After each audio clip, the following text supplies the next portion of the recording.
ഇങ്ങോട്ട് വാ മോളെ, ഇങ്ങോട്ട് വാ. സന്തോഷമുള്ളൊരു വർത്തമാനം കേൾക്കണം. മാമൻ ഇങ്ങോട്ട് വരുന്ന വഴിക്ക് ഒരു ഉഗ്രം കാഴ്ചയുണ്ട്. അമ്പലക്കട കമ്പും കോലൊക്കെ വെച്ചിട്ട് 4-5 ആൾക്കാർ കൂടി ഒരുത്തനെ പെരുമാറുന്നു. ആളാരാന്നറിയോ? ഇങ്ങോട്ട് നോക്ക്, ഇങ്ങോട്ട് നോക്ക്. സന്തോഷം കൊണ്ട് തുള്ളിച്ചാടരുത്. പറയട്ടെ, നമ്മുടെ ശത്രു ചക്കപ്പുഴ കഥാകരണം ജയദേവൻ. ഇനി അവൻ അധികകാലം കഥ പറയും തോന്നുന്നില്ല.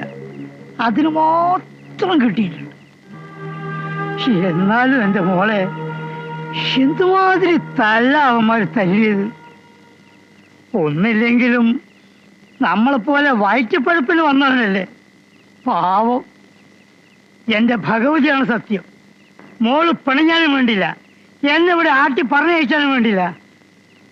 മാമൻ അയാളെ രക്ഷിക്കണമെന്നുണ്ടായിരുന്നു. എന്ത് ചെയ്യുമ്പോളെ മാമന്റെ ഈ കാല് നിലത്തുറച്ചിട്ട് വേണ്ടേ?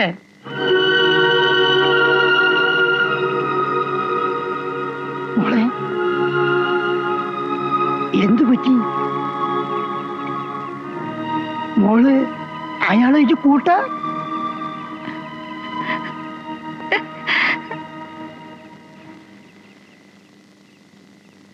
അപ്പോ കൂട്ടായോ?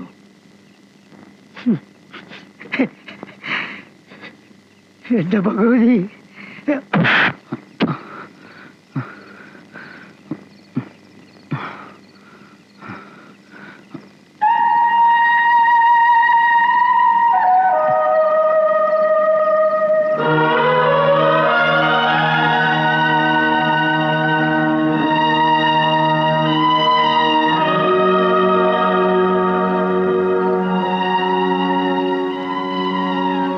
പിണക്കമൊക്കെ തീർന്നു.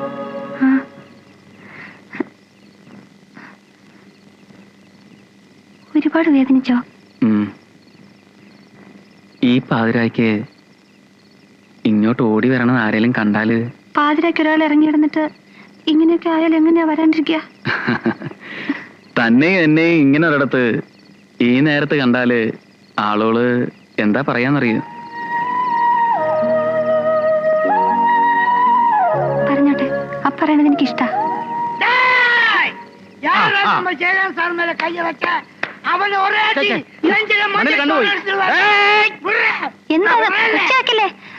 പാതിരായ്ക്ക് ഒറ്റപ്പെട്ടു പോയ ഒരു കലാകാരനെ ഒരു കൂട്ടം പേർ ചേർന്ന് കയ്യേറ്റം ചെയ്ത വാർത്ത ഞാൻ അറിഞ്ഞപ്പോ വളരെ ലേറ്റ് ആയി പോയി. ഞാനെങ്കിലും അറിഞ്ഞാൽ മതിയായിരുന്നു. ഞാൻ അറിഞ്ഞാൽ അവരെ വെല്ലുവിളിക്കുന്നു. നമുക്ക് ഒരുമിച്ച് നീങ്ങാം. അതെ അതെ, ശത്രുവിനെതിരെ.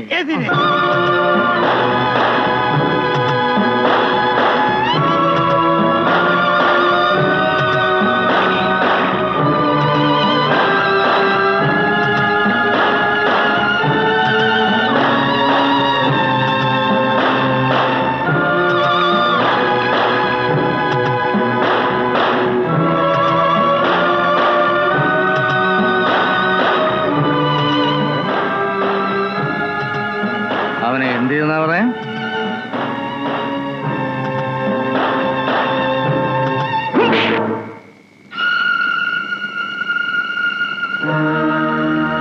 മാട്ടും മാതിരിയും കണ്ട് നിന്റെ എല്ലാം ഈ കാര്യത്തിനയച്ച എന്നെ വേണം പറയാൻ. സാധിക്കില്ലേ? പറയടോ, ഞാൻ തന്നെ പോവാം. അത് വേണ്ട. ഇണങ്ങി നിൽക്കുന്നവർക്ക് ഞാൻ എന്നും തിരുമേനിയാ. ഇണങ്ങിയാൽ ഇത് നിങ്ങൾക്കും ബാധകമാണ്. മറക്കണ്ട. പൊക്കോ.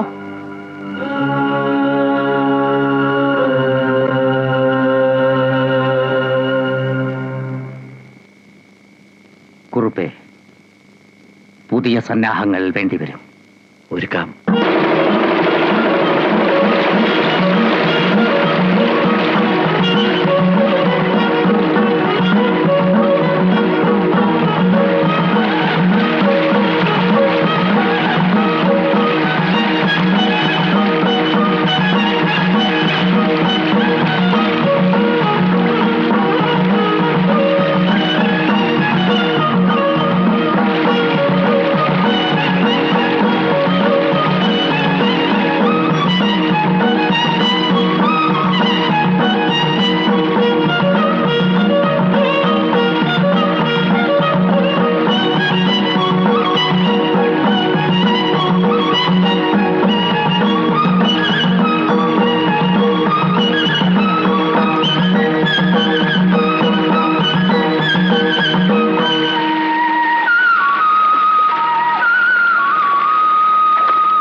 എന്റെ ഓർമ്മ ശരിയാണെങ്കിൽ ഇത്രയും വലിപ്പമുള്ള 4 സ്വർണ്ണ കലശമെങ്കിലും ഇതിനകത്തുണ്ടാവും. അതെയോ?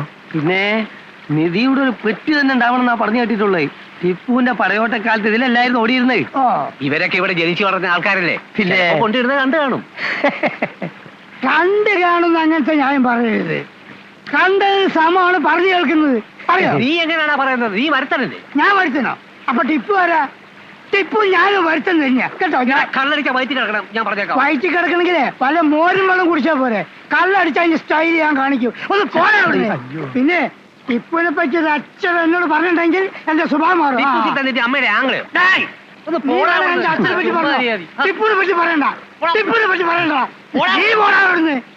ഒരു ശവങ്ങളും ടിപ്പുവിനെ പറ്റി പറയാൻ പാടില്ല. ആരും പറയരുത്. കുളം വറ്റുന്നതോ വറ്റിക്കുന്നതോ അല്ല എന്റെ പ്രശ്നം. എന്തോരം മീനാ. കുറെ നല്ല മീൻ കിട്ടിയിരുന്നെങ്കിൽ കുറച്ച് പൊരിക്കാം, കുറച്ച് കറി വെക്കാം, കുറച്ച് മീനവിലുണ്ടാക്കാം. എന്താ ദോഷം? ഭോജനത്തിൽ അമ്പലക്കുളത്തിലെ മീൻ നാട്ടുകാർ കേക്കണ്ട. അയ്യേ, ഞാനൊരു ആഗ്രഹം പറഞ്ഞൊന്നല്ലേ ഉള്ളൂ. ഇന്നെന്തായാലും വെള്ളം പറ്റി അടുത്തറ കാണാൻ പറ്റുമെന്ന് എനിക്ക് തോന്നുന്നില്ല. ഉറക്കം കളയണ്ട, സ്ഥലം വിട.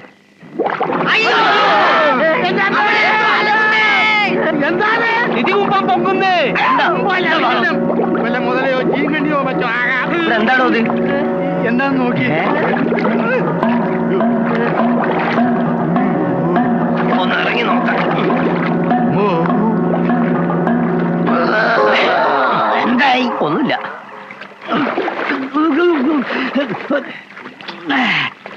കഴിവാണ്. അത് മനസ്സിലായി. ആ എന്താ ഇവിടെ?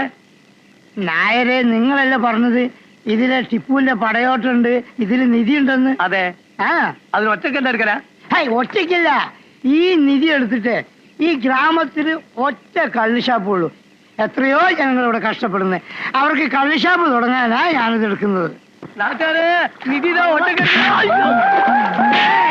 யாரும் கிட்ட வரக்கூடாது. ஒரே அடி நெஞ்சில மாஞ்சிட்டோம்.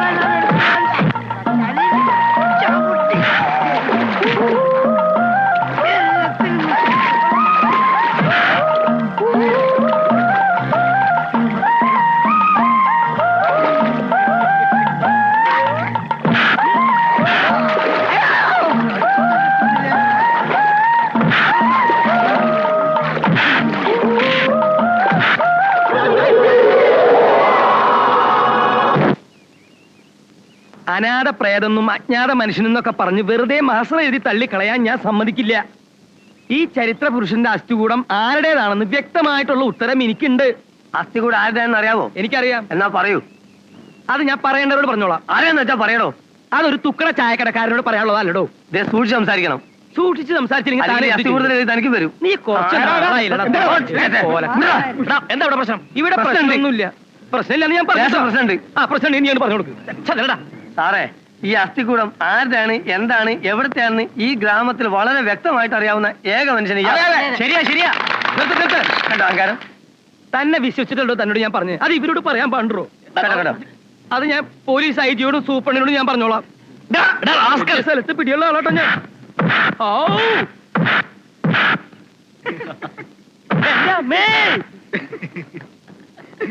ഇടിക്കല്ലേന്ന്. നിനക്കെന്താ വേണ്ടേ? കൊല്ലല്ലോ. ഇനി ഇതും കൂടിയേ ഉള്ളൂ. ഊരാൻ പറഞ്ഞ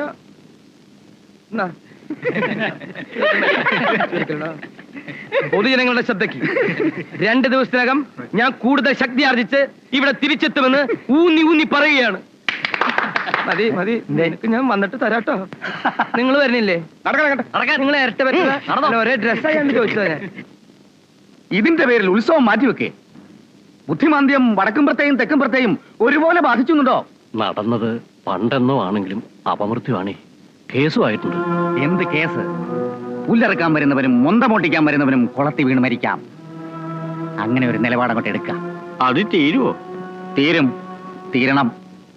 അല്ലാതെ പഴയ കാര്യങ്ങളുടെ പോസ്റ്റ്മോർട്ടത്തിനൊക്കെ പോയാൽ മനസാവാച അറിയാത്ത സംഗതികൾക്കായിരിക്കും സമാധാനം പറയേണ്ടി വരിക.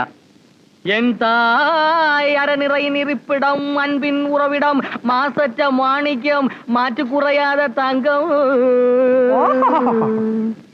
ഏത് സിനിമയിലെ പാട്ടാന്നറിയോ? இல்ல. വാണത്തിനറിയാമോ? എനിക്കറിഞ്ഞൂടാ. ഞാൻ അഭിനയിച്ച സാപ്പിടും സെൽവൻ എന്ന ഫിലിമിലേതാണ്. ആ സിനിമയിലെ അവസാന ഭാഗം പോലെ ഒടുവിൽ ഇവിടെയും ആരും പ്രതീക്ഷിക്കാത്തത് ചില സംഭവിക്കും. കുളത്തിൽ നിന്ന് ഇനിയും പല രഹസ്യങ്ങളും പുറത്തു വരും.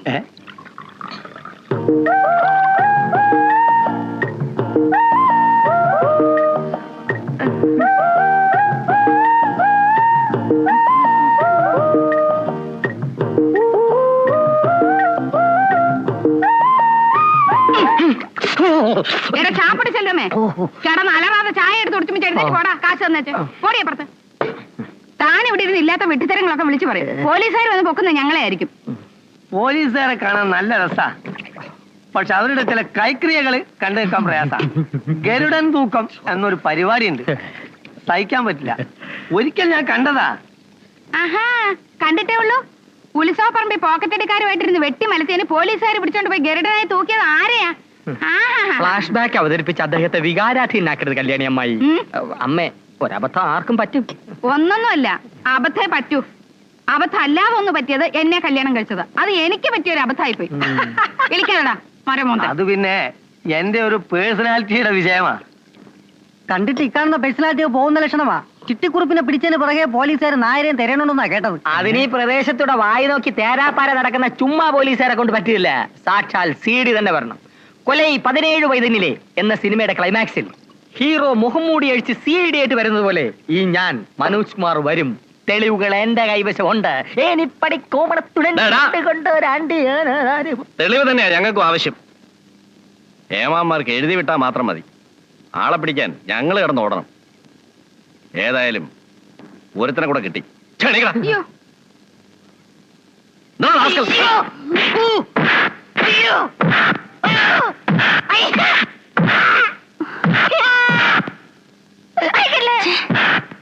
വെഹിക്കിൾ റെഡിയാണോ സാർ? വെഹിക്കിൾ റാസ്കൽ നടക്കണ. ഞങ്ങൾ ചായ കുടിച്ചിട്ട് വരുന്നത് വരെ പുഴക്കരയിൽ ഇരിക്കണം. ഓടോ മറ്റോ ചെയ്താൽ നിന്റെ വാരിയൽ ഊരി എടുക്കും. ഇപ്പൊ ഊരിയതപ്പ തരും. അത് സ്റ്റേഷനിൽ ചെല്ലുമ്പോ പറയാം. മതി. നടക്കാം. വരട്ടെ. ഓ വരട്ടെ വരട്ടെ. സത്യം പറഞ്ഞ പ്രഭയെ ആദ്യം കണ്ടപ്പോ എനിക്കൊരു എന്താ പറയുക, ഇറിറ്റേഷൻ ആണ് തോന്നിയത്. ചേട്ടാ മറന്നുപോയ അമ്പലവഴിയിൽ പക്കമേളക്കാരെ ഇളക്കി വിട്ട് എന്നെ കളിയാക്കിയത്.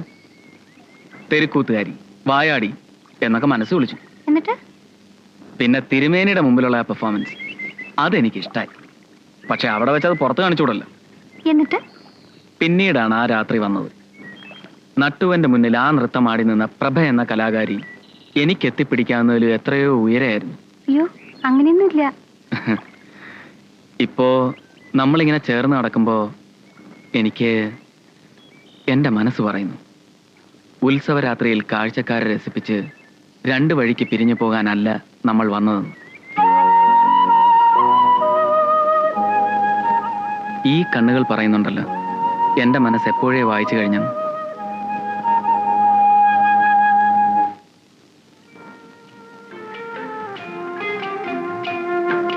കഥ പറയും കവിത പോലെ പുഴയൊഴുകി വീണ്ടും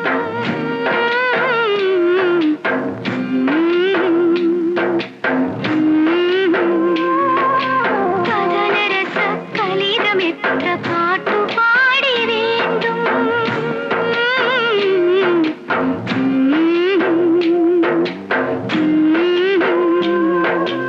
ആവുകൾ തൻ ദുഃഖമായി കാടുകൾ തൻ രോഷമായി. എന്താ പതിവില്ലാതെ രണ്ടാളും കൂടെ ഒരുമിച്ച്? വെറുതെ. വടക്കുംപുറവും തെക്കുംപുറവും തമ്മിൽ യോജിപ്പായിരുന്നുണ്ടോ? ഞാൻ മുമ്പ് ശ്രദ്ധിച്ചിട്ടുണ്ട്. ഒറ്റയ്ക്ക് ഇങ്ങനെ വന്നിരിക്കുക നല്ല സുഖാണല്ലേ, ഈ പുഴയും കാറ്റും. എന്റെ അമ്മാളും എന്റെ പുഴയായത്.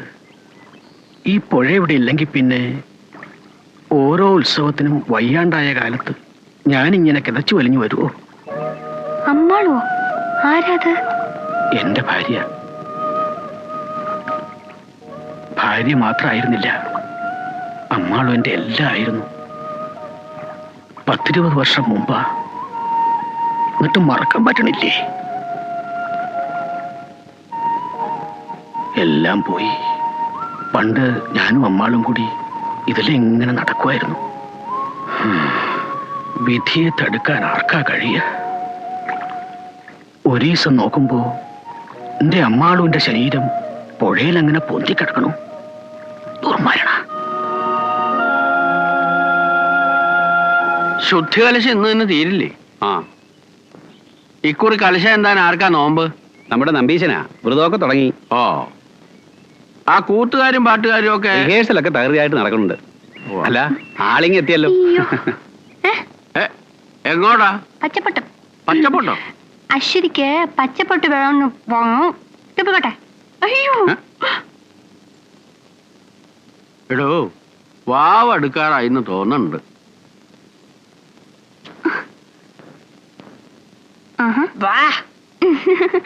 എന്താ മനസ്സിൽ വിചാരിച്ചിരിക്കണേ? എന്താ പച്ചപ്പൊട്ട് വേണം പച്ചപ്പൊട്ട് വേണം എന്ന് പറഞ്ഞപ്പോഴേ ഞാൻ മനസ്സിൽ കരുതിയതാ എന്തോ പ്രശ്നമുണ്ടെന്ന്. പൊടിയെടുത്തൂടി പഠിക്കാനാണെന്ന് പറഞ്ഞു, പ്രേമിക്കായി വീട്ടിൽ ചോദിക്കാനും